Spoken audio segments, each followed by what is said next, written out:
ഭാരതത്തിലുള്ള മോദി വിരുദ്ധരെ പൊളിച്ചെടുക്കാൻ കണ്ണും കാതും കൂർപ്പിച്ചിരിക്കുന്ന ഒരു വ്യക്തിയാണ് പലപ്പോഴും ഭാസ്കരൻ നായർ അജയൻ എന്ന് തോന്നിയിട്ടുണ്ട്. അദ്ദേഹം ഒരു സോഷ്യൽ മീഡിയ ഇൻഫ്ലുവൻസറാണ്.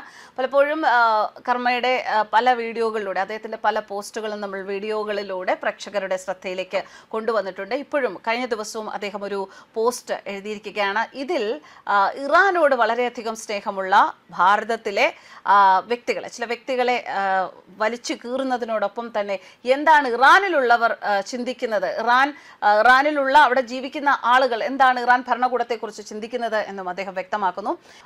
ഈ പോസ്റ്റ് ഇങ്ങനെയാണ് തുടരുന്നത്. ഒരു ഇടത് ലിബറൽ സോണിയ മിത്രത്തെ കാലുവാരി നിലത്ത് അടിക്കുന്ന ഇറാനിയൻ നടിയുടെ വാർത്ത കേൾപ്പിച്ചു തരട്ടെ. സോറോസ് ഫണ്ട് തേടി മോദി വിരോധിയും സോണിയ മിത്രവുമാണ് മാധ്യമ പ്രവർത്തകനായ രാജ്ദീപ് സർദേശായി. ഗൗഡ സാരസ്വത ബ്രാഹ്മണ വിഭാഗക്കാരനായ ഇയാളുടെ ഹിന്ദുവിരുദ്ധ, രാജ്യവിരുദ്ധ, പാകിസ്ഥാൻ അനുകൂല, സോണിയ അനുകൂല പത്രപ്രവർത്തനത്തിൽ ആകൃഷ്ടയായ സോണിയജി 2008 ഇയാൾക്ക് പത്മശ്രീ നൽകി ആദരിച്ചു. ഇതൊക്കെ എന്ത്? 1978 ഡിസംബർ 20 ലഖ്നൌവിൽ നിന്ന് ദില്ലിയിലേക്കുള്ള ഇന്ത്യൻ എയർലൈൻസ് വിമാനം ഹൈജാക്ക് ചെയ്ത 2 യൂത്ത് കോൺഗ്രസ് പ്രവർത്തകരായ ഭോലാനാഥ് പാണ്ഡെ, ദേവേന്ദ്ര പാണ്ഡെ എന്നിവർക്ക് യുപിയിലെ അസംബ്ലി സീറ്റിൽ കോൺഗ്രസ് സ്ഥാനാർത്ഥിയായി മത്സരിപ്പിച്ച് മന്ത്രിയാക്കിയ ഇന്ദിരാജിയുടെ മരുമകൾ രാജ്ദീപിനും ബർക്കാദത്തിനും പത്മശ്രീ കൊടുത്തത് കുറഞ്ഞുപോയെന്നേ ഞാൻ പറയൂ. കുറച്ചു മുൻപ് ഇന്ത്യ ആതിഥേയത്വം അരളിയ ലോക AI സബ്മിറ്റിൽ വന്ന് നഗ്നനായി പ്രതിഷേധിക്കാൻ ചട്ടം കെട്ടിയ രാഹുൽ അഭിമാനത്തോടെ അത് നമ്മുടെ പയ്യന്മാരാണ് എന്ന് പറയുന്നത് കേട്ടു.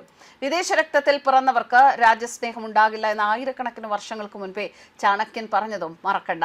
നമുക്ക് വിഷയത്തിലേക്ക് വരാം. കേരളത്തിലെ സോ കോൾഡ് ലിബറൽമാർ ഇത് കാണണം. ഇവന്മാരുടെ പ്രചരണങ്ങൾ തത്സമയം പൊളിഞ്ഞു വീഴുന്ന കാഴ്ചയാണിത്. രാജ്ദീപ് സർദേശായി, ഇറാനിലെ സാഹചര്യത്തെ നിങ്ങൾ എങ്ങനെ കാണുന്നു? അതിന് ഇറാനിയൻ നടി നൽകിയ മറുപടി. ഇറാനിയൻ നടി എൽനാസ് നൂറൂസി, ഇറാൻകാർ വലിയ ആവേശത്തിലാണ്, ഒടുവിൽ ഈ ഭരണം താഴെ വീഴുമെന്ന് അവർക്ക് വലിയ പ്രതീക്ഷയുണ്ട്. രാജ്ദീപ് സർദേശായി, ബോംബാക്രമണം ഭയാനകമാണ്, സാധാരണക്കാർ മരിക്കുന്നു, സ്കൂൾ വിദ്യാർത്ഥിനികൾ കൊല്ലപ്പെട്ടു. ഇറാനിയൻ നടി എൽനാസ് നൂറൂസി, ഞങ്ങളുടെ ഭരണകൂടം 47 വർഷമായി ഇറാനികളെ കൂട്ടക്കൊല ചെയ്യുകയാണ്. സ്കൂളുകളിൽ പെൺകുട്ടികൾക്ക് വിഷം നൽകിയപ്പോഴും ആയിരക്കണക്കിന് ആളുകളെ ഭരണകൂടം വധിച്ചപ്പോഴും നീയൊക്കെ എവിടെയായിരുന്നു?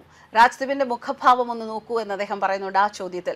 രാജ്ദീപിന്റെ മാത്രമല്ല, അതുവരെ അന്നം തരുന്ന നാട് എന്ന് പറഞ്ഞ് അഭിമാനിച്ചിരുന്നവർ ഒറ്റ ദിവസം കൊണ്ട് ഇറാനോളികൾ ആയ കപട ലിബറൽ ജീവികളുടെ മുഖഭാവമാണ് മാറിയത് എന്നാണ് അദ്ദേഹം പറഞ്ഞത്. കാരണം ഗൾഫ് രാജ്യങ്ങളിൽ മലയാളികൾ ഒരുപാട് പേർ ജോലി ചെയ്യുന്നുണ്ട്, നമുക്കറിയാം. അവിടെ നിന്ന് ഒരുപാട് പേർ ഇന്ത്യയിലേക്ക് അവരുടെ വിയർപ്പിന്റെ പണം അയക്കുന്നുണ്ട്.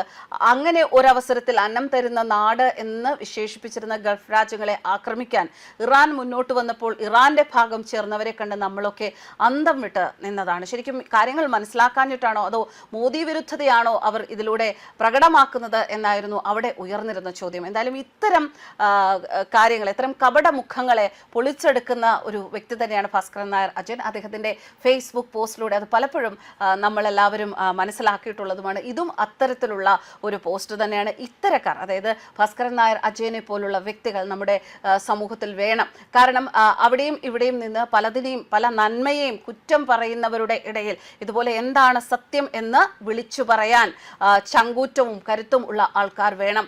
അങ്ങനെയാണെങ്കിൽ മാത്രമേ തെറ്റിദ്ധരിപ്പിക്കപ്പെടുന്ന ചില സമൂഹമെങ്കിലും, ഒരു ചെറിയ ശതമാനമെങ്കിലും അത് തെറ്റിദ്ധരിപ്പിക്കപ്പെടുന്ന സമൂഹത്തിന് ഒരു തിരിച്ചറിവ് ഉണ്ടാവുകയുള്ളൂ. News desk കർമാനസ്.